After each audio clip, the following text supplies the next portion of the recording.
Coco Joe. Hey there, ho there. Welcome to yet another episode of the CapmLew podcast with your host, CapmLew, and your host, Co-Captain Luke. Co-Captain Luke, here I am. They should make a ship with two steering wheels. We just supposed to be captains. Two steering wheels. Of course. Beautiful. One has to be fake, right? Captain spelled with an M is not, that person doesn't drive a boat, okay? I don't drive a boat. The M is for motorcycle. Oh, right. That's right. The only boat I drive is a 1996 burgundy blood clot colored Suburbalac. Suburbalac, baby. That's all I got for boats. With the look of a Suburban. And a ridiculously low slung, slammed blue Road King. Oh, yeah. That's the new bike. That's the new one. Yep. Lou's favorite bike.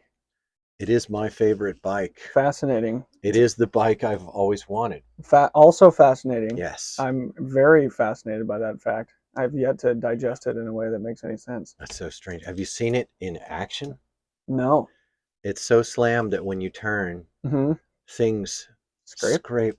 Oh, like floorboards and things of that nature? Yeah, sure. A floorboard may or may not be involved. Perhaps the tip of an exhaust pipe. Don't worry about it. When you back it up to park it, yeah, you can smash the pipes on the curbs. It's that low. Oh my gosh, dude. Yeah, bro. Okay. I'm almost certain that I'm going to have to pull the rear fender and reroute all the wiring.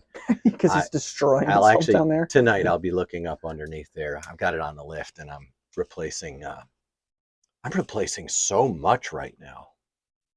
Replacing stator. I'm replacing the stator, the regulator rectifier, and the rotor. Because? I'm upgrading the main shaft, the inner primary bearing that goes on the main shaft. Of course, there will be a clutch adjustment. It doesn't need a clutch. All the clutch adjustments and all the stuff to go with that, all the seals, the shifter seal, all that normal stuff. I'll be doing all that. Oh, but before I put all that back, I'll be replacing the drive belt. Oh, yeah. Forgot about that. I'll be replacing the drive belt. Is it worn out? It has, something got caught in the track somewhere. Yeah. Or something was rubbing. Sure. I got a big old ditch cut into it. Okay. Yeah, change that, dude. It's like an eighth of an inch or more deep. Oh my gosh. It's deep enough that you'd be concerned. I don't know. Did you see on my radar I've got a little bit of a scratch line on my drive belt? I don't like that, dude. Nah, it's fine. It's fine. It actually is. Drive belts they're good. Especially I ride like a grandpa. I mean, I'm not doing wheelies or anything. You get up on it sometimes. It's nice.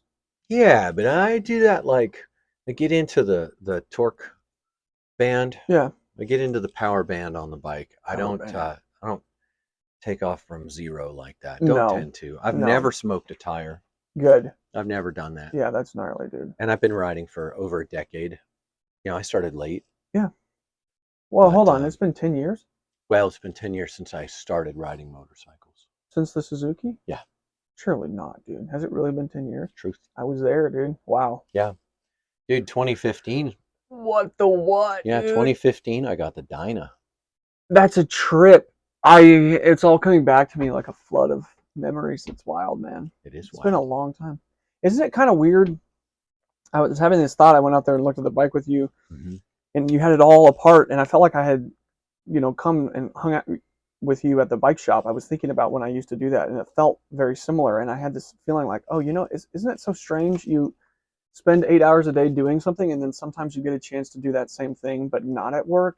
And yes. It's kind of it's cool, like you really have expertise in an area now, and I don't think there's a lot of people out there who get the chance to experience that expertise at home. It's cool that you actually have expertise in an area that's helpful in your real life, I was rebuilding, I was doing a top end and a cam plate and cams and all that at the bike shop for Tim. Oh. And Tim pulled me aside because the bike shop is now I'm a very neat and orderly person. Yes. In my work because I am not a well-experienced person. Sure. And I really got stressed working on other people's motorcycles with anything less than a squared away AO. Yep. And when I say AO, I don't mean it in the way the kids. Ayo. AO, I mean area of operation. Yeah. And my area of operation has to be squared away because there's no option for, like, otherwise I will make even more mistakes than I would have made. You know, Yeah, sure. it's a pretty big deal to me. Yeah. So so I try to take it easy. Yeah. So anyways, working at the bike shop, I was hitting the wall because at the bike shop, just your attention gets divided. There's a punctuation to your day of just attention drag. Yeah. And I was working on that, and I asked aloud in good company. I said, man, I don't know how much longer I can do this, because I don't feel like I know what I'm doing. And that's you want that in a beginner mechanic. You want a guy who's afraid to do something without knowing that he knows what he's doing. You get the guy who comes in, he's like, oh, it's easy, and they just tear into something. And Sure. So I was having trouble with the asymmetrical workflow. What do you think? Yeah, I like it, man. That's a good way to put it. Yeah, I mean, it's like working.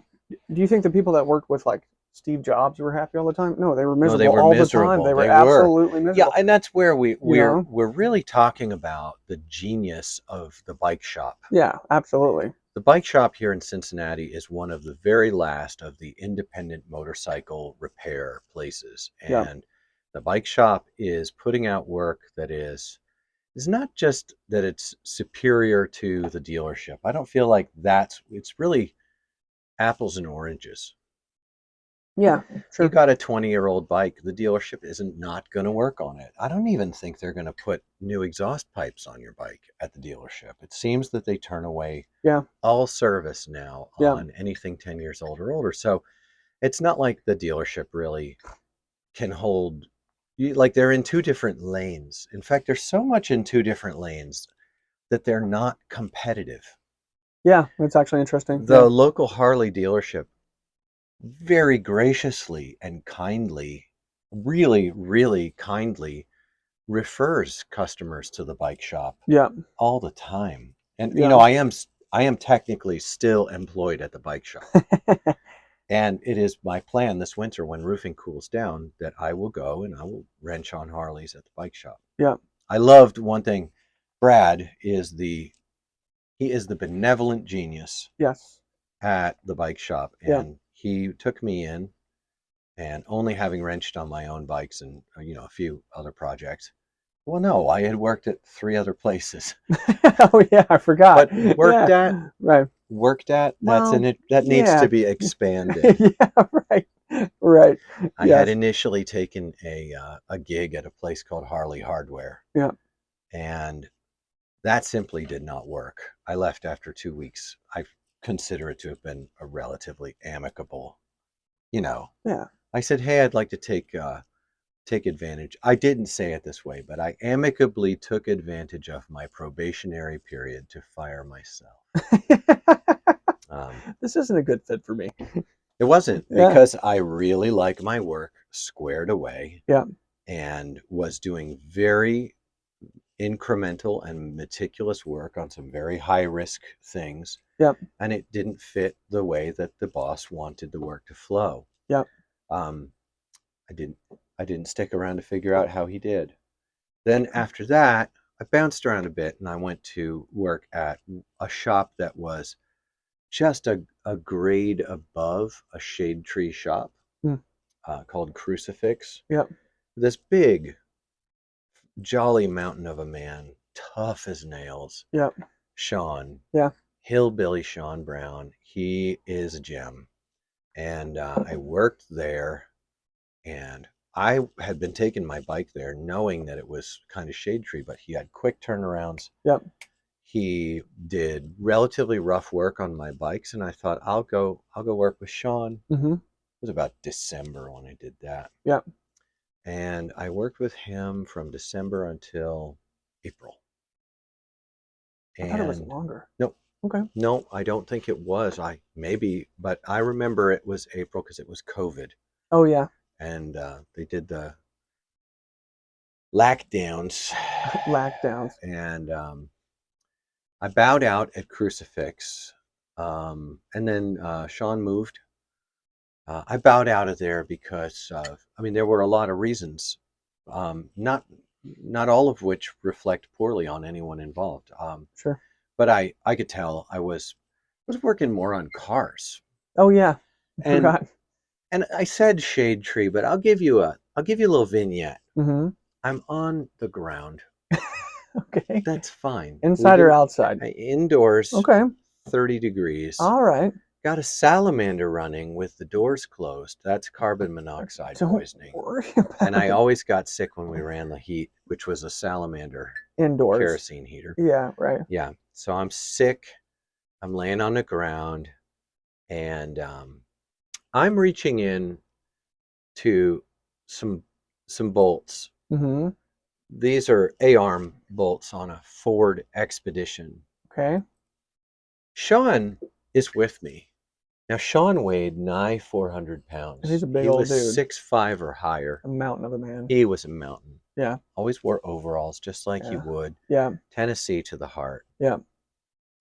Sean is, he's got the, the like handle for your floor jack. Oh yeah. So he's got the floor jack and another on the end of another pipe. Of course. Sean is standing Yeah. on it Okay. while it's levered in. Yeah. To move the spring out of the way. Oh no. So that my tender, irreplaceable human paw No, dude. can put the bolts No. into the Ford. Okay. How'd it go? It went fine. Okay, good. It went fine. There was a lot of that there. And Yeah. I gotta say, I kind of loved every minute of it. Yeah, it's one of those deals. It was super lowbrow, and I just couldn't afford to keep working there. Sure. Couldn't afford. Yeah. And so then I bowed out of there, and then I don't know what I did. What you I went do? one more shop. There was 3. Did we already talk about 2? Started banging around that summer with a shop that was called, it may still exist, 42 Motorsports out in Lebanon, Ohio. Mm-hmm. And that one I didn't work at. I technically could have begun working there and did like a test day for like 2 hours. Yeah. He was interested in paying me a little wage for coming in and working. He liked me. I liked him. Sure. And I went in to kind of suss it out one time, aside from visiting all the time. And we had a friend of mine's bike was there. And so I'd been coming around and helping with different things and like that. And I love being in the mix on building motors and working on bikes. I do. Very hungry to learn all the things I can learn about it. So that one, I technically went kind of into that shop, but after seeing the inner workings, and again, I don't think I could afford to work there. Yeah. But I had doings. Yeah. And then I was kind of burned on independent bike shops at that point. Yeah. I was kind of burned on them because typically, just like with the bike shop, Brad is a gracious and kind form of what you usually get, which is an absolutely crazy person with questionable judgment for deciding to run an independent bike shop in the first place. Right. Yeah. Brad is a huge believer in the Lord. Yeah. And so his game has changed. His ways are tempered in the fires of the Holy Spirit and the Scripture. And so anyways, I was doing that motor build, and I expressed that I was like, man, I'm at the end of myself I'm trying to learn and focus. And, and when you're learning something, you have to learn your teacher's style of teaching. Mm-hmm. And I've done a lot of learning in my life. I've learned languages, and I've learned all kinds of things. Learned roofing when I was young, and a little bit of framing, not much, and learned a crap ton of foreign languages. And the style of the teacher can be very difficult to figure out. Yeah. And then if the style is not a great match for my temperament, which that's a hard match to find. Teachers have it hard, man. Yeah. Then you have to figure out I had to figure out how I could best utilize the kind of instruction I'm getting. Yeah. And at the bike shop, Brad had more confidence in me than I had in myself, but he had an ace up his sleeve the whole time. Yeah. He doesn't actually get mad at you when you break something or mess something up. I know. As long as he's confident that you're on his team. Yes. 100%. That's huge. I did not know that. That's huge, man. Not. Yeah. I would never expect that. And so during that season, I was frustrated because I couldn't imagine a world in which I didn't wind up pissing this guy off by destroying a motor. And I never did that. But yeah. I did destroy an ECM one time. Well, that's a great story. Yeah. But that's a $350 part. That's just doing business. Yeah. And it was ordered and it was in and it was fine. Yeah. It was fine. I think guys like that, they just understand. No, most guys like that don't understand. Well, a guy like Brad, who's like a benevolent genius. He's a unicorn. He's a total unicorn, and he gets it. Like, he understands if something messes up, he's already messed it up 100,000 times himself, and he's kind. There's the other thing is Brad knows how to fix everything. Yes. He knows the answer to every circumstance. Yeah. And that's part of the reason why he will never clean up his tools. Yeah, because he doesn't feel like he needs to. Because he can look at it and be like, that's what I need right there. Brad can pull apart the job onto a bench that's got a half another job sitting on it. Yes. Tools scattered over 3 lifts. Yeah. Multiple workstations scattered to the wind. Yeah. And in the middle of all that, he won't miss a step. Yeah. While he hunts down his tools and all this stuff. And it's all his. Yeah. He gets to run it. Yeah. I was just a guest. Yeah. Yeah. And so, and I kept my cart fastidiously. Oh, I kept absolutely. I kept my bench and my cart fastidiously. Yeah. But so my buddy Tim says to me, he's like, he says, you can't give up, because if you leave here, that would be the stupidest thing you could ever do. You started this by saying is a valuable thing to have spent time. Yeah. And it's not like I didn't lose a finger. No. I almost lost an entire hand a couple times. Well, the man was heavy enough. Yeah. The man was heavy enough. He was large but nimble. He perched himself up on that lever and he stayed the course. On a pipe, stuck on another pipe, stuck on a tool, stuck on another pipe. Working with Big Sean Brown was like a trust fall. Yeah. Just let go. It was a trust fall. Yeah. I started in the winter. It was a low season. We had a bunch of builds to do. We built my Sportster motor together. Yeah. We tore down and built my Dyna. And things did not always go to plan in that shop. Yeah, sure. In the bike shop, things go to plan. Yeah. Things are accomplished. Work is turned. Yeah. And I think that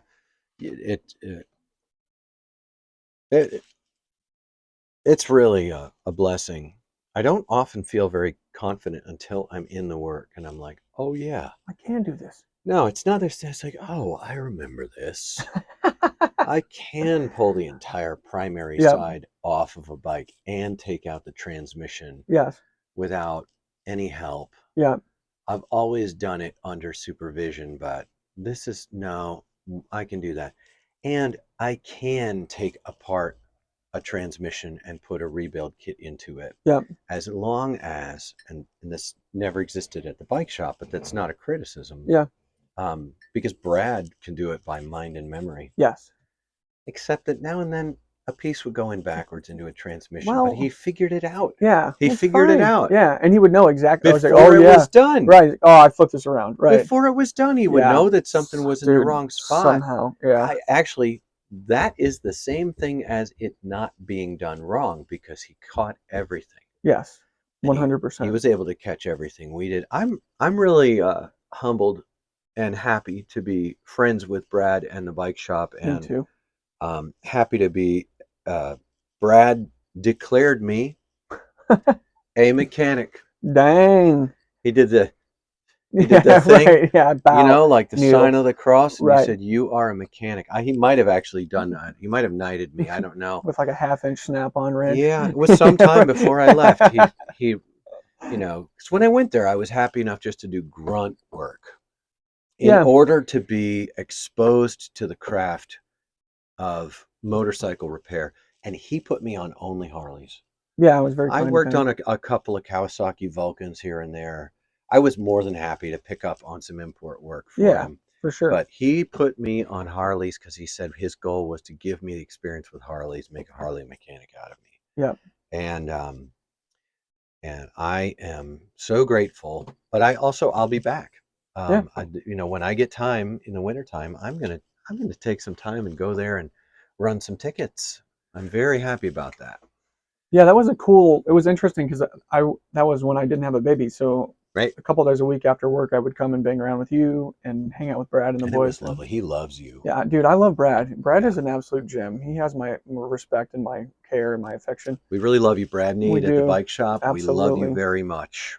But I have a friend who's working with his dad right now. His dad is like a master electrician. So his dad is like 60 years old. He can barely talk. Like barely can he communicate the Do you mean words. his vocabulary? No, I mean he can't get the words out of his mouth because he sees the Matrix. Like he sees it, but he can't communicate what he's seeing. Is this like a developmental disability? It could be, but I think what you're really looking at is a person with a family history of IQs over 140 who got probably a little taste of the juice. He's a savant. He's like a savant. He can barely talk. He can barely read. I'm not a savant. Well, dude, I know. Well, the heavy I don't want to be a savant. I just want to have one. Dude, I've got Brad. Yeah, you got Brad. I have Brad. Yeah, Brad is like in that savant level. But this guy, man, he will. Electricity is like a mystery, anyways. But he can't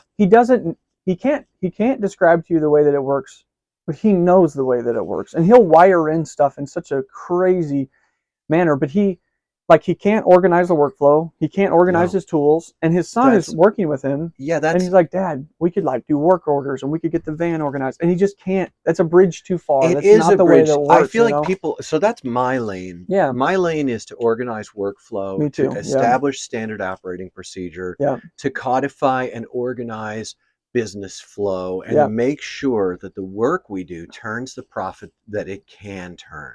Ethically within the boundaries. You know, and everything it's all above board. His dad's probably above board too. Oh my gosh, absolutely. But people stay barely above water, and that drives me nuts. Oh yeah. But what drives these geniuses nuts is some pinhead coming in and fixing it.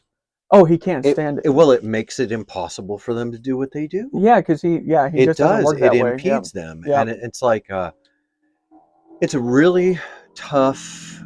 It's a tough needle to thread if you're going to thread it. Yeah. But I see folks like that, and I kind of want to leave them alone, not abandon them, but like there's something that exists here where a guy can't come in and just go, well, I could make that 3 times. Yes, you could make that 3 times as efficient, but at what price? Yeah. Well, and you would be half as efficient because this savant dude needs it to be the way that it is in order for him to be productive. And boy, is he productive. It's insane.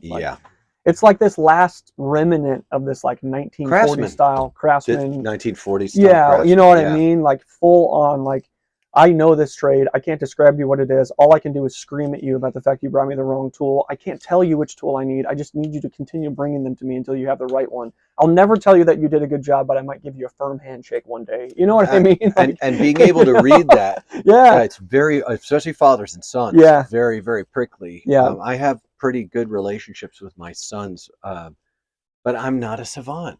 Yeah, which I mean, we've labeled these people savants. I don't think that's the most disrespectful. I don't know. To say.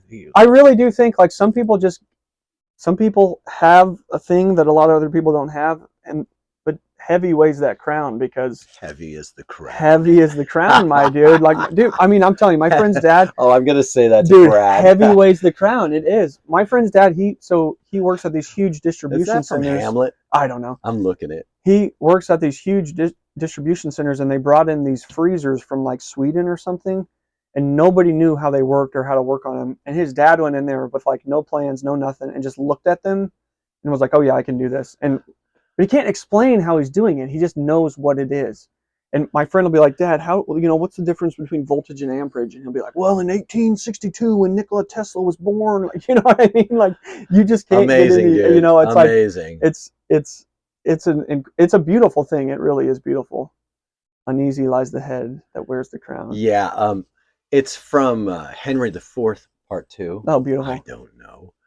They have parts? Okay. Who knew, dude? I knew they had acts. Yeah, acts. Uneasy lies the head that wears a crown. Yes. But is now phrased as heavy is the head that wears the crown. Yeah. Those charged with major responsibility carry a heavy burden that makes it difficult for them to relax. Yes. Yeah. The better you are at something, the bigger responsibility that you have. Uneasy lies the head that wears the crown.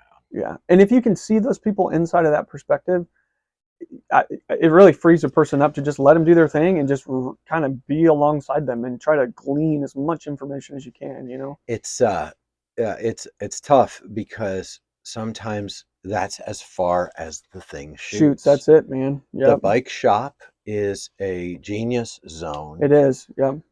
There's a secret weapon lurking in the dark corner.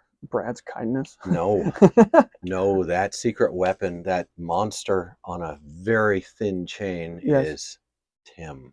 Oh yeah, dude, Tim. Yeah. Tim. Yeah, dude. Him who shall not be named. Yeah, right. Tim is the other tech, who I think that Tim is not a mechanic like me. Tim is a tech. Yeah, he's full on. Brad has given Tim the opportunity to grow in the craft. Yeah.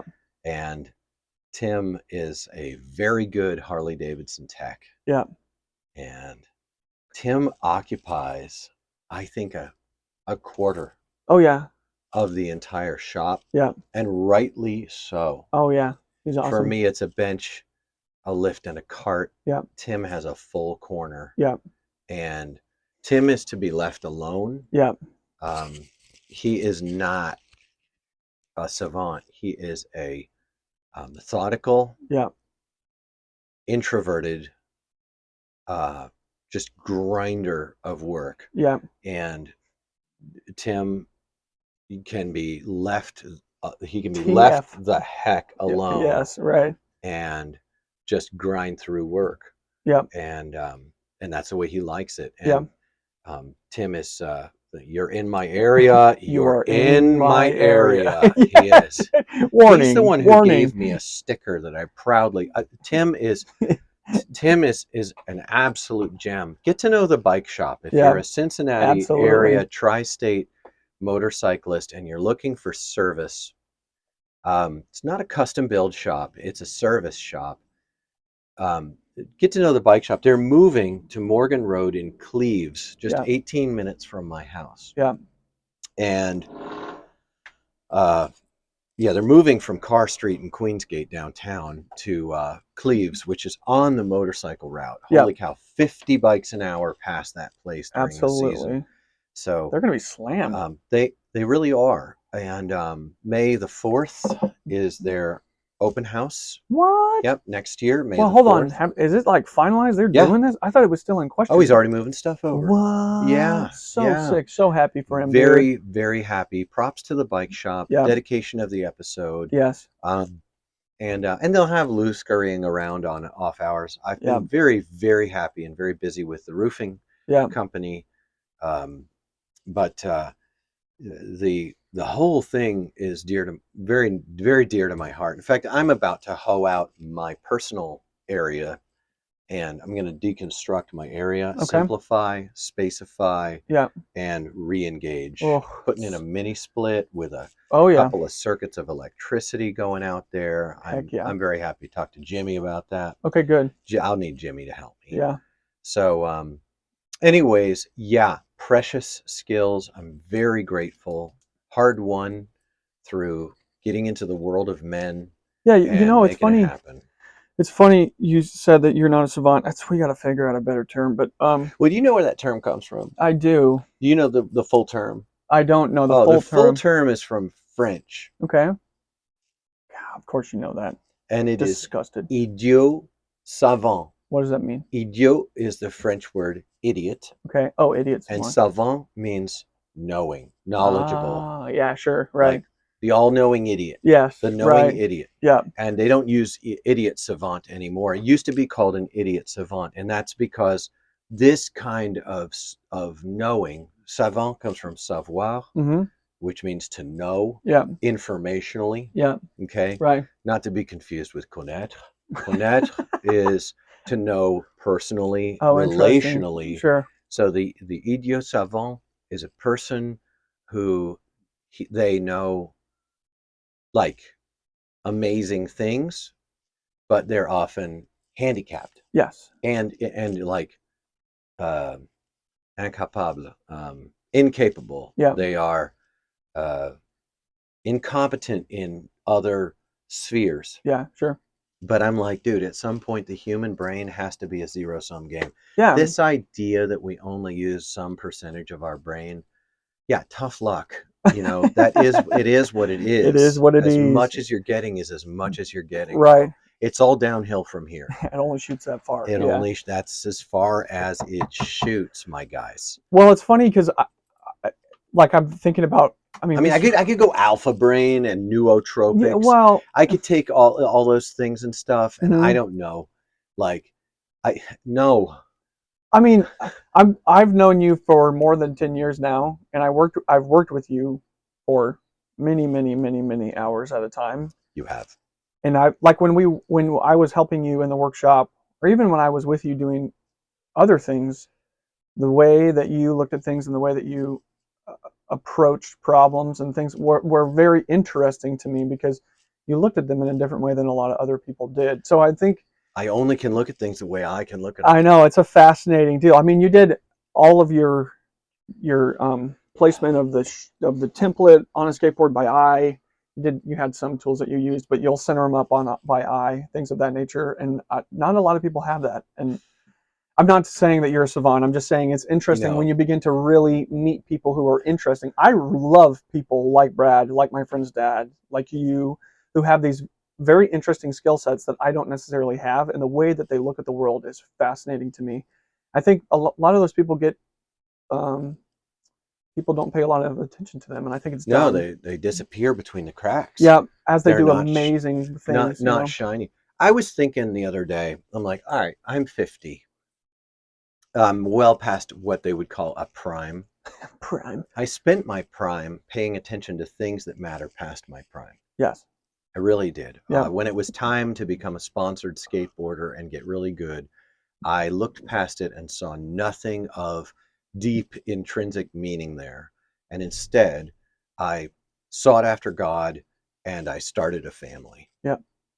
And I let the flashy stuff go by the wayside. When I went into Christian ministry, I had a lot of, in those circles, I had a lot of like accolades. Sure. People saw, that I could really do that stuff. But I saw that it was subverting the deeper meaning that is in Jesus and the cross and what happened in history there. And so I bowed out of Christian ministry profession in 2002. Sure. And disappeared again. And now I'm here and I'm like, wow. So, all right, I play guitar and sing 1,000 worship songs by memory. Yeah. Not a worship leader. I know the Bible like encyclopedically, not a pastor or a teacher. Sure. Right. Yeah, right. It has to be this way. I skateboard with style. Yeah. And but not pursuing sponsorship. Am sponsored. I know. But I feel like I feel like the sponsorship that Life Skateboards does is, no, I'm I'm good for the brand. Oh, I do brand work. for sure. I think we do Yeah. more brand work than 10 Instagram posts by 2 hours at the skate park. I don't know. I mean, you know That's what? my Right. opinion. I think you might be right. At least connecting with people, we're There very good may at be that. Yeah. objective value. Yeah. There might be, but I feel like it's the motivation of it is love. Yeah. Me That too. Sam and Casper just really love us Yeah. over here. We're both sponsored by Life Skateboards. They love us here. Yeah. And they just want us to be part of what they're doing Yeah. because Very kind. that love, it is kindness. Yeah. But I got all these things. I can work on Harleys. I don't have the strength to work on cars. The Dude. getting on the ground Bro. under a car now with a lift, Oh, I can get work done. yes. You know, but I don't have a lot of physical strength, but I was a championship martial artist. You know, I understand women's self-defense. I understand personal security. I understand a ton of those things. You know, there are a whole bunch of careers if I'd focused in on something Sure. and you know, made myself as possibly good as I could get at it. I could have had a career here, a career there, a career here, a career there. But the whole time seeking after God and being faithful to my family, Yeah. those things shaped my life into kind of flowing in the in-between spaces. Yeah. And How do you feel about that? I have had many feelings over my lifetime about it. I'm experiencing a very content feeling about it now. Good. That's awesome. I do. I feel very content. And right now I'm resisting a couple more opportunities to capitalize Sure. on some other aptitudes that have come up in my life. Yeah. And I'm wondering if I need to say yes or no to a couple of more things. Yeah, that's a hard. Got a few guys who are wondering whether I might start a motorcycle ministry. You Oh. know, patches and vests and doing stuff, and that can really shape your life. You can have a tiger by the tail. Yeah. I also am. I was out at the thing in Kokomo, and I realized after all these years, you know, I've started to connect now with Christians who are in ministry to skateboarders, Mm-hmm. and I never see them, and when I see them, I certainly can't tell if they are God lovers Hmm. because they're just on the same gotta be cool thing. That's They are. yeah. Sure. Some of you Christian folks who skated with me, you have to excuse me if the shoe doesn't fit according to your own. But the fact is, I only met you once or twice in 20, 30 years of being out there just loving my neighbor Yeah. and inviting people to my life. Yeah. My life. You know, my life. My life. And Yeah. and it was a brand new feeling I had there of Yeah. like, hey man, like I really I don't think that the Christian ministry kids are really most of them are bought and sold on the I got to be good enough. Yeah, that was a rough one, dude. Step one, if you're a Christian ministry guy in skateboarding, is be good enough. Right. For what? Which kind of brings us to today's theme. Before we jump into our piece of media we're going to discuss. Life skateboards. Listen. Beautiful segue. Listen. Listen. If you don't love yourself enough yet to go on www.lifeskateboard.com and get yourself a life skateboard, just about anything you want, they already make. Yeah. And they are Sam and Casper. Yeah. It's two guys in a workshop working for you. Yeah. They're worth the wait on those short lead times. Yeah. Come on. There's not long. No. It's like $5 to $25 more expensive for so much more skateboard, even if it's a smaller one. Yes. Coffin Cruiser. Come on. All the way up to 9-ply longboard, 6-ply kids boards. Yeah. I was at Kokomo. I saw a 6-ply kid board. Yeah. It was a youth pop in 6-ply. Yeah. Come on. I mean, what are you doing, friends? Come on, man. You know, and if you also haven't gone on the hunt for a skateboard maker near you, Well, that's fine. But it's also on you. But it's also, it's unacceptable. It's unacceptable. We don't accept that. So yeah, there's so get many. on the hunt and find a board maker and come off of what's on the wall at your skate shop. By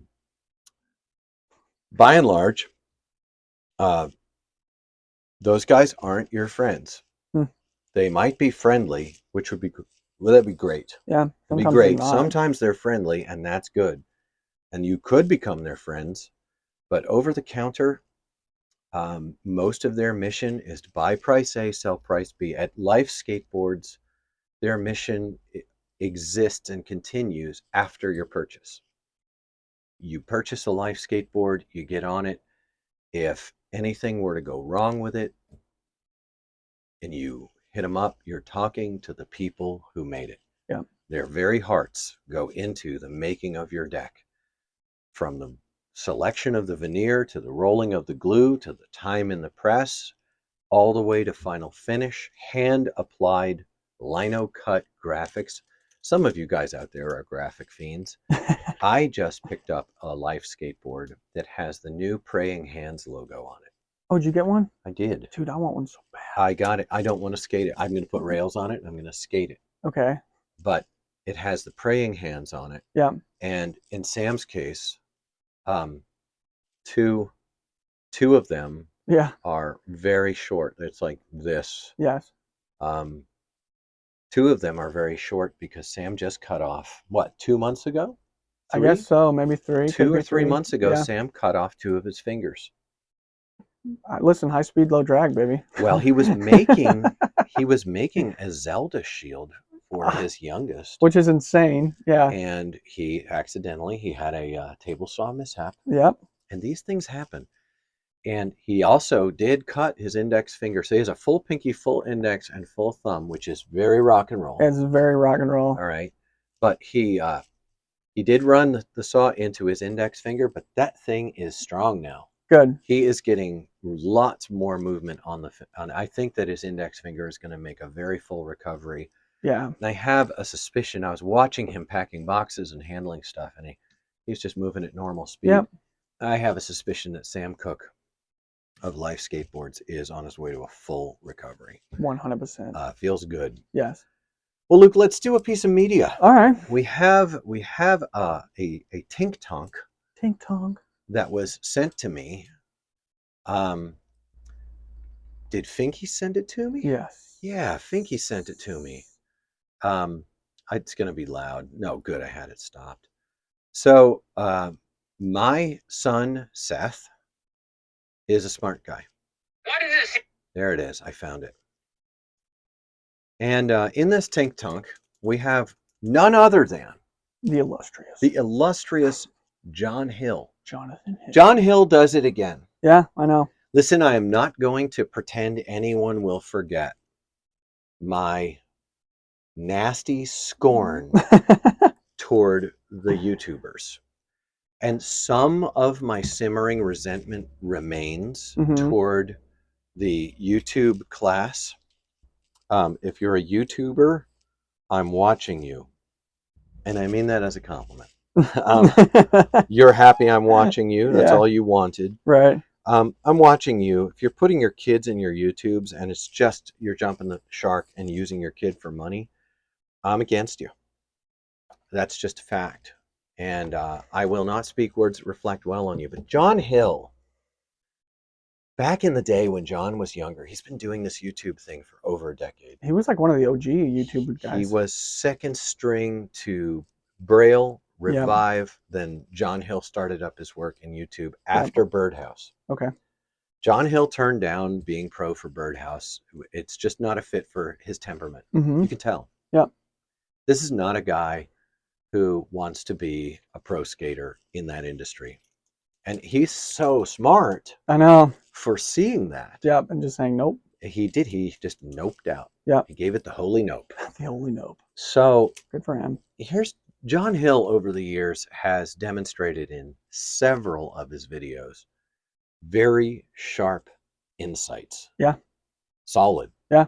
He's got a good clutch of solid video perspectives he's put out, and Here's one of them. This is so funny to me because I have a friend who works for a scooter company, and he's known me for years and years and years, and he has never been part of that ocean of industry people who are so unsupportive to creative alternatives. He has approached me for soft consultation about using laminates and all sorts of stuff, and he's floated so many cool ideas, and I've even had possible opportunities to segue into working in the scooter realm. Yeah. And I just think I've always said the scooter kids had it right. They're smart. If I got kids are too smart to be treated the way they were treated through the 90s and 2000s. Yep. And still stick with skateboarding. Yeah. I'll tell you what gave us the explosion of scootering. Unfriendly. Yeah. Unfriendly skateboarding. Yep. John Hill comes out with this. This was like yesterday, 22 hours ago. Wow. He came out with this. So I don't know how to do this. Let's share my screen. Pull it all the way. Why does it seem like scooter kids always get in the way? It's because they're kids. I watched an extremely wholesome video the other day of the scooter kid who went to Venice Beach skate park. He said it's the most toxic skate park for scooter kids, and they even have a sign that says scooter kids can't skate there. And as soon as they showed up, someone said this. They started doing backflips, and then apparently everybody approved of them, but I kind of think the message of the story is weird. You don't need the approval of assholes. You see the sign? What are you, a security guard? I grew up with so many cops, security guards, Karens. You see that sign right there? You know there's no skateboarding allowed. I cannot believe skateboarders are just saying the same thing now to other people. It really shows how lame we are, or how similar we are to everyone else. Anyways, it's not young scooter kids that get in the way. It's just young kids in general, and young kids do more scootering because it's safer. A group of young skateboarders is just as dangerous as a group of young scooters. Empathy. Why does it seem like scooter kids... Empathy. There was a lot. You don't need the approval of assholes. What an interesting thing. You don't need the approval of assholes. Flies in the face of my experience of the last 20 years of Cincinnati skateboarding. Yeah. It seems like the approval of assholes was the #1 prerequisite for being able to feel comfortable in the community. Yeah. Yeah. The family. Yeah. That's really, really tough. They had this whole, like, this is our community thing. Right. But then they were just, it was really run by super assholes. Yeah. Very tough. Yes. And then he talks about, we've had a whole bunch of security guards and Karens and all that stuff. Yeah. And now, and also the seeing, like, you do realize that I've always said this thing, like, if you're rolling, I'm rolling with you. 100%. Doesn't matter what you're rolling on. Yep. It does bother me when someone's rolling on a bicycle at speeds and rhythms that are so high and so silent. Yeah. That's difficult. But around here, when a group of BMXers shows up at the skate park, they tend to be pretty darn cool. Yes. Yeah. Yeah. Yeah. The BMX tend to be group pretty cool. around here is tight. Yeah, they're tight and they're good dudes. I did get rolled in on once, but I don't think that guy was part of that group.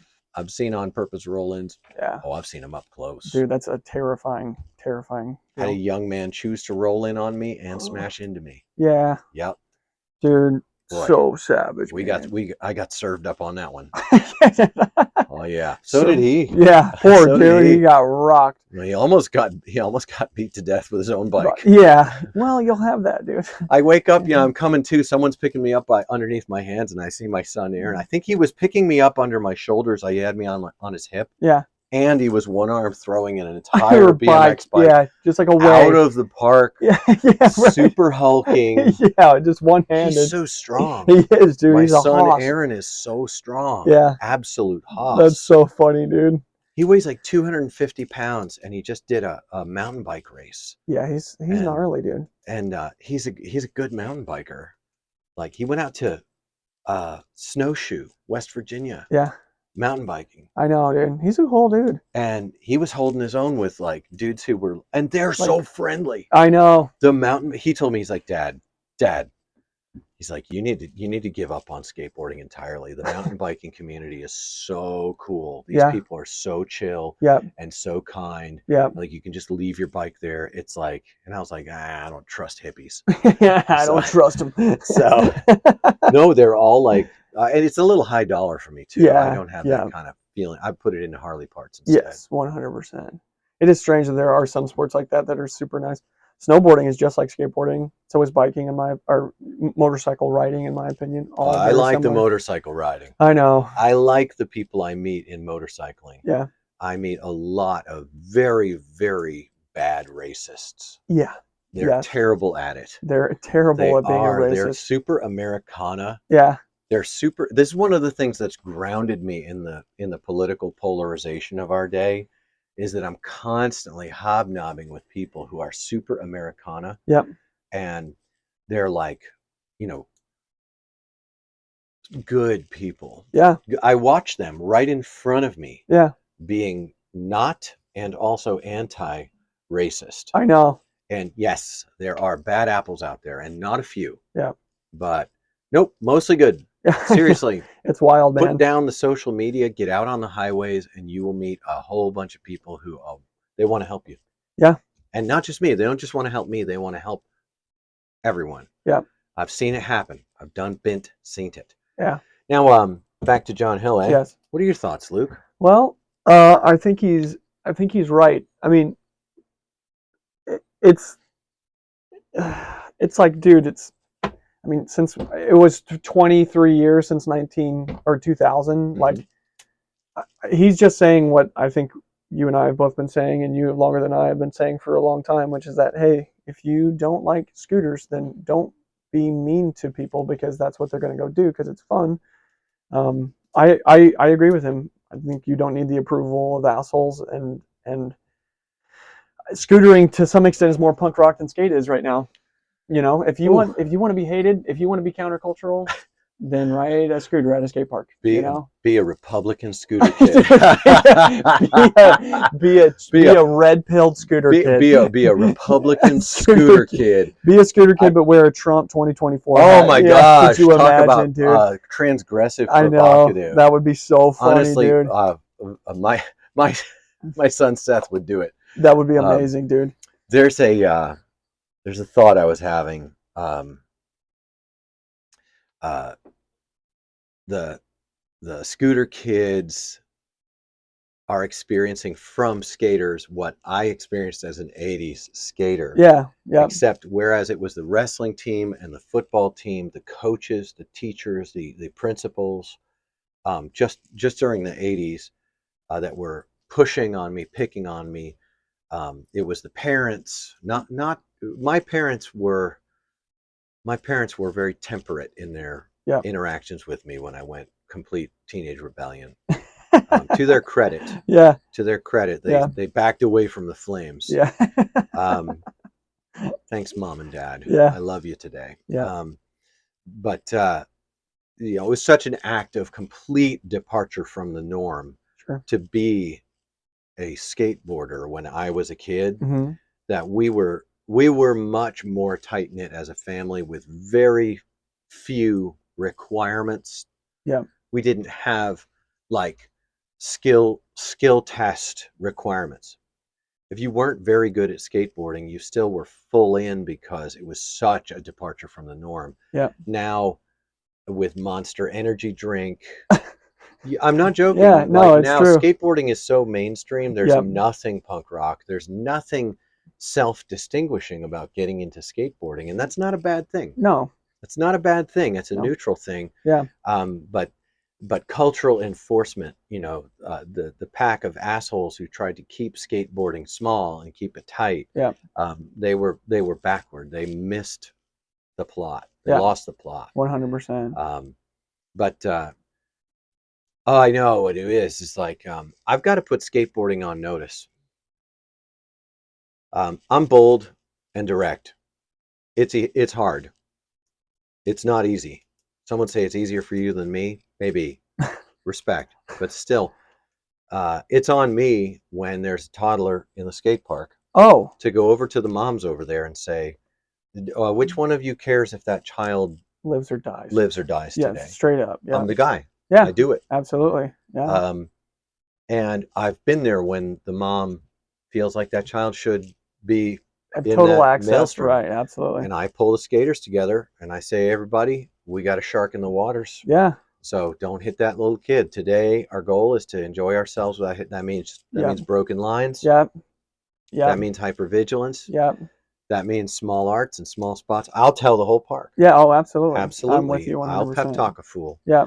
And you might be listening to me thinking, well, Lou, that's not what I came out there to do. And here's where it is. I don't know if the person who feels free to be abusive toward a child, I don't care what they're riding. Yeah. A person who feels to act up and be abusive toward a child or knock down a youngster of 14, 12, 8, yeah, right. Who feels entitled to take their line and knock down a scooter kid, or to be abusive and petulant and immature about those things.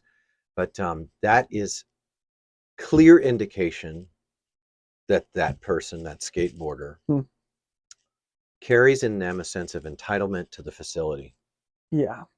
If you're at a public skate park and the public is there and it's too crowded for you to have fun, you got one move. Leave. 100%. That's your move. Yeah.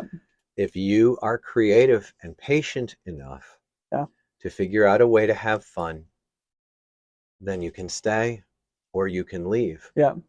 But if you think you're going to be at that skate park and indulge yourself in antisocial, aggressive behaviors toward your fellow man, usually of smaller stature and lower age, because their scooter got in your way, you should have left. Now, if you want to fix that entirely, get a time machine. Get a time machine. Bear with me. Go ahead. You're going to like this. Okay. Get a time machine. Go back in time. Yeah. Choose a career in the trades. Work really hard. Yeah. Take some of the great money you get working in the trades. Invest it in your own indoor pole barn ramp. Or a backyard creation of concrete. Or forget the time machine. Come together with some friends. Some of my friends put money into my concrete in the backyard, and they are welcome there any day. Absolutely. Miles Keller is welcome at my backyard. Donnie. Oh, 100%, dude. Donnie. If Donnie comes through, he's welcome to come and skate my backyard anytime. Absolutely. If you fools come to my house and want to skate my backyard, I'm checking you at the gate. You get checked at the gate. Call and set it up. Doubtful. I'm busy. I'm putting on roofs. But that's your answer. Your answer is, hey, look, if you want to have your own session, build your own shit. Yeah, I've never understood that attitude, man. It's so it's deep. so prevalent. People it's don't insane. recognize that they have this very, very infantile, aggressive, adolescent, fixed sense of entitlement. I want my fun now. My fun, my fun. Right. You're an idiot. You're an idiot. I know. I've stopped scooter kids. Like, you usually get a pack of them. So many times I've stopped them and put said, them on notice. Dude, I will too. Absolutely. Hey, man, guys, we got to be careful. I'm a lot bigger than you are. I go very fast. If I hit you, your little soul is going to exit your body. Your parents are going to be so pissed. I'm going to get sued. Please, let's be careful. You'll be standing next to your lifeless corpse. You'll be on your way to judgment with Jesus. Thank God you're under the age of accountability. You're most likely granted access to glory. And tell Jesus, by the way, I'm sorry about that one thing. And he'll know. I'm gonna try to quit that. Yeah, he knows what I mean. Dude. And it's funny because they respond really positively. I've had sessions where literally yelling across the park, all right, I'm going to go. And then they all stop. And then I come back and they'll go, and then they'll be like, hey, let him go. It's funny. It takes like one interaction and we're working together. It's awesome. Pro tip, always room for a pro tip. Yeah. Tell them not to move. Yeah. If they're looking at you, oh boy, they're going to hit you. 100% of the time. They are going to run right into whatever they're looking at. So if a kid goes deer in a headlight eyes, and they're looking at you, and they coming for you, you better catch them. Yeah. That's the third tip. Yeah. Catch them when you hit them. Because if they bounce off of you, their little noggin's going to hit the ground. The parents aren't even, it's over. Dude, it's so gnarly. Yeah. So when I go to a skate park, I feel a huge amount of responsibility because I am an adult human of the species. Right. With a brain. The human species. And a heart. I have them all. They're all still juicing. The cells are still kicking. Yeah. And when I go to a skate park, if there are little children there, it's a different game. Absolutely, It is. dude. Absolutely. Yeah, so if you're not content with that, go build a spot under your bridge, declare it's a public park, and kick people out for not being good enough. Great job, Cincinnati. There you go. We did it. We have arrived. Dude, I had them at FDR. They started dropping in on me at FDR. Oh, that Just dude. not welcome to skate. Yep. Um, It's like a big family. It was on a huge motorcycle ride. I was quite tired, and I was there. And my friend who I was visiting, he doesn't skate anymore. He said, "Go ahead, drop in." I'm like, "Nah, I don't think I can drop in with these fools." Yep. And so I waited. I went to a part of the park where no one was at. Yep. And they came over. As soon as I dropped in, Yep, here they were. They came over. Yep. And when I came around, I was on a line. Yep. Clear line where no one was using it. Yeah, come on. I was on a line. As soon as I got to the line, he dropped right in on me, elbows out. And I was like, okay, I get it. And I just walked over to my bike and fired it up and started heading home from Philadelphia. Just 98 degrees. It was 120. Warm. In the concrete jungle causeways on the way out of Philadelphia toward Virginia. Yeah. Super hot. So hot, dude. Stopped at a McDonald's and just drank Diet Coke after Diet Coke just to cool down. Yeah. Dude, the aspartame soaked in. Yeah. Dude, aspartame is not bad for you. All right. You've got kidneys. No, you got kidneys for a reason. Your body's one big filter. Don't worry about it. It's fine. You know, what's a little lymphoma? Dude, the scooter kid stuff is such a... I understand why people feel frustrated. I do. Well, get over yourself. Yeah, that's the way that I feel too. At the end of the day... Build your own stuff. Right. If you're at your house and there's a scooter kid and he's in the bowl, then you have the right to say, hey, man. Yeah. But even then, don't be a dick. You probably invited him over. Right. You know? I had a trip one time. And I had a rep for my company who had a little son, and the little kid was, getting good 50-50 stalls. Sure. I remember that. And he was coach dadding the kid. And on this trip, we were at Kona, and we're sleeping over in the very tail end of the Kona sleepover days. Yeah. You could just scumbag it there. Yeah. So we're scumbagging it there, and in the mornings, we'd eat our food and we'd start skating, and we're having a great time. And little buddy, man, he'd go back and forth, and just back and forth, and each one of these is a wall. Yeah. So he'd take 20 or 30 walls. Yeah. And I didn't mind a bit. Sure. But people started getting there. Yeah. Yeah. And we wanted to relate to the locals in a polite way. Yeah. So I said to the dad, hey man, let's limit him to 10 walls per run. Yeah. That's not that much. Yeah. 1, 2, 3, 10. Yeah. It's really like a 30-second run, maybe 45. He's doing 50-50 stalls. Yeah. It's 45 seconds. It's less than a minute. Yeah, yeah. Keep it down, because now we've got a session going. Yeah, yeah. And that's not protocol. No. Holy Oh, was he pissed about that? That dad, he got really? Oh yeah, he was like, nobody tells me how to parent my own son. Holy crap, dude. So I was like, oh no, yeah, sure we do. Yeah, all the time. I'm gonna do it all the time. Yeah. You're a rep for my company. Yeah. This is my company trip. Yeah. This is not a big deal. Yeah, this is super normal. This is super normal. Right. Super fine. And he's like, how dare you? Well, I dare just fine. This is not a problem. Yeah, dude. Not a problem at all. So funny. Dude. And then I told one of my guys, I'm like, I want you to go and get the entire box of boards out of the back of the car, back of his car. Yeah. And put it in mine. Sure enough. Yeah. He figured out a way to leave. Yeah. He left with all the food. No, he left with all the food. Oh, yeah. bro. He left with all the food. That's so funny. And I knew, man, that if I didn't get those boards out of the car, I was gonna lose. I was gonna lose I don't know. It was probably less than $1,000 in product. Right. It was $800 back then. Holy cow! Yeah, that's so funny. 20 boards. Holy cow! It's about $1,000. Yeah. Yeah. That would not have been cool. That's hilarious, dude. It was. And dude, parents get crazy too. I'm always extremely careful about the way that I approach parents at the skate park. Very gentle, very hey, still can get real heavy. Yeah, just want to make sure your kid doesn't get hit. We want to take care of them. Pro tip: de-escalate. Yeah, right. Most of the skateboarding public, because of the hedonism, doesn't yet possess the maturity to engage these things in a productive way. Yeah. You know what? That's not a keeper. No.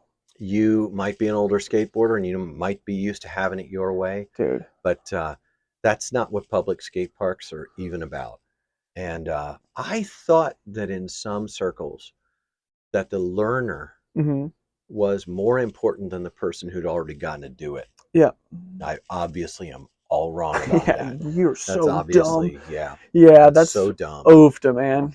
I wanted So to important. talk about another thing, but we're out of time. We're at 104. How long will the thing Well, take? the thing I want to talk about is it's a 7-month-old video from DeVille Nunez. Okay. He's, I think, the Powell team manager. Mm-hmm. And Powell Peralta. Powell. Yeah. Powell. I don't know. Flight. You get it. So DeVille put out a great video about Craig Edwards quitting. Oh, yeah. I remember that. And Craig Edwards and I have had doings in the past. Interactions. So I think we'll pull it up in the next episode. Yeah. And we'll talk about we're just going to take a moment. Yeah. And this is going to be, and I told you so. Oh. Yeah. Perfect. You know how much a guy loves those. Yeah. So it'll be one of those. It'll have an element of I told you so in there. Yeah, it's good for everybody. And perhaps Craig will serve as somewhat of a everyone loves when I do this with them. Maybe there's a cautionary tale here. Oh. So I'll channel my inner Jordan Peterson. Yeah. For that one. Okay, I can't wait. Yeah. That's gonna be a good one. Yeah. Well, I mean, it will be what it will be. That's fine. Yeah. For what it's worth, this has been your episode. Yeah. Deal with it. Weighing in at an hour and probably 8 minutes by the time we're signed off. Yeah, I bet so, dude. Yeah. Which is fine. Well, dude, your drive to work is probably 23 sessions out of this. That's right. What, are you going to be mad? You feel entitled? People are hounding us. Yeah, dude. Hounding us for busting down the doors. More content. I know. Absolutely. It's unbearable, the pressure that we're under right now. Yes. Yes, as you can see. Oh, I was going to say. Yeah. Hilarious. So Sam called me the other day. I was at work. What's up, Sam? Live Skateboards? Yeah, Sam Cook. And he called me and he was like, oh, dude, I need to tell you one thing really quick. And I was like, okay, what's up? And he's like, dude, F barbershops. I hate them. F barbershops. And he regaled to me how he had his entire life either had his friends cut his hair or his mom cut his hair for a while, and then his wife cut his hair. And we all know. Dude, I'm going to go to a barbershop. I want to get a gray haircut. I was like, yeah, I get it. And he was like, I went there and it was horrible. They gave me a horrible haircut and they were so mean to me. So he was like, I just took a picture to Great Clips and we dialed it in over a couple sessions at Great Clips. And then I go in and they just have a profile for him. And they're like, this is what you want. Yeah, he wants my haircut. They're like, oh, the normal. And he was like, it's great because F barbershop. And then BL said the same thing. I didn't know that I struck a nerve inside of the populace about the barbershop. I also aspire to go to the barber, not because I don't have hair. Yeah. But I like a good head shave, hot towel, all that. And I like the banter. Yeah. I like it says no politics up there, but they're all like let's talk about it. They're like hardcore, like hipster libertarians. Dude, not the guys over on the west side, I'll tell you that right now. Yeah, those fools I like are crazy. That stuff. I love it. There's different strokes for different ones. Yeah. I did want to also throw this out there. I took a good dig at skate shops. I declared they are not your friend. Okay.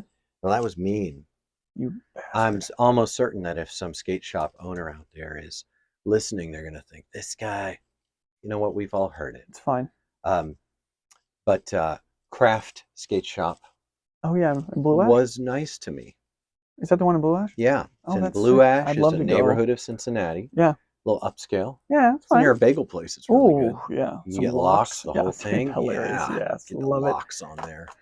In fact, I think I'll do a cheat day and go eat locks and bagels. Bagel? But I love it. The thing is, I don't want to eat one. I want to eat like 4. Well, dude, it's a cheat day. It's a cheat day. 80-20. That's what they say. 80% of the time, if you're on your diet, 20% of the time, it's okay. 20%? Yeah, 80, my gosh, 20. I haven't had a carb in days. No, you're actually crushing your diet 100%. Okay. 80-20. Why am I not ripped? Because you're not working out at all. Oh, and you also are kind of ripped. Am I kind of ripped? Yeah, you have tone. It's not like you're flabby. I'm not too flabby. No. But I'm definitely not strong. I bet if you did 50 push-ups a day and 100 sit-ups, just that, you would tear out real quick. I'll do it. Because you're super high protein right now. I just needed an organized routine. He gave it to me. It's fine. That's great. 25, 25, 50, 50, you're done. How long do I need to hang from that pull-up bar? How long? Dude, the pull-up bars suck. Can I do just like 30-second hang? It probably would be helpful. How many reps? Dude, can you do a pull-up? Pull-ups are really hard. I'm very bad at them. I can do a pull-up. I'm going to tell you what Arnold Schwarzenegger said. He said, if you do, I'm going to try to remember. If you do bicep curls, if you do bench, if you do pull-ups, a core exercise, and if you do, I think he also did deadlifts, which are like all pretty simple. He's Yeah. like, if you just did that 4 times a week, you would be shredded out of your mind. You're kidding me. No, because it hits all those are complex movements, so they're going to hit a lot of your muscles all at once. Yeah, Write those on a card I'll for write me. it down, dude. Planet Fitness, here I come. Dude, you could do it at home. If you did push-ups, sit-ups, and pull-ups, you'd be shredded out of your mind, dude. 100%. If you were consistent and did it every single day. Bro, I'll do before and afters. Yeah, you should. 6 months with your diet, you Yeah. will seriously tear up for sure. Bro. Lose plan. I'm writing you a plan. He's writing me a plan. I've needed a plan forever. This card is the beginning of a new era in Lou Ross's life. Yes. Actually, it will be a return to an ancient era when I was in fighting shape and I could do anything for hours. Yes. They measured my lung capacity in college, Mm-hmm. and I had 33% more lung capacity Mm-hmm. than like high above average. I had ridiculous lung capacity. Do I still Wild. have it? I don't know, dude. Seems like that's something that would stick around, right? I don't know. Yeah, how big your lungs are? You've also been vaping like crazy, dog. It's not bad for you. I'm not saying it's bad for you, but I'm saying the capacity for your lung not great. It doesn't Your do little anything. Alveoli or whatever they call No, it. they're fine. They're moisturized. Dude, dog. Usually I use a menthol vape. That keeps the circulation up. Yeah, it opens everything up. It does. It's like antifreeze for your brain. I get it. I get it. You do get it. I get it, dude. You're talking sense. That's Now what just I'm listen saying. to yourself. Just listen to yourself. Listen. So good. Okay. Terrible. That's it. Right there. Good. We have the card. I feel like good has been done here. It has been, dude. On the CapmLew podcast. We did. Pull-ups. For what it's worth. Yeah, come on, let's end this thing. Sorry, I'm writing on the card. It's fine. We fine. We did good. Our love and respect out to the other skateboarding podcasters and broadcasting in the YouTubes and like that. Mm-hmm. Except when you do it badly and it hurts people. Yeah, and then in which case, a no. qualified greeting goes out to everyone who's trying. Yeah. With the qualification being, except when you encourage people to die on a couch of an overdose. So that nixes about 70% of the culture right there. Good on you. Yeah, great work. That's you did right. Great. Would it kill you to crack your Bible? No. It would burn your skin though. Probably would burn your skin, but you know what? Better here than there. Yeah, seriously. All right, my guys.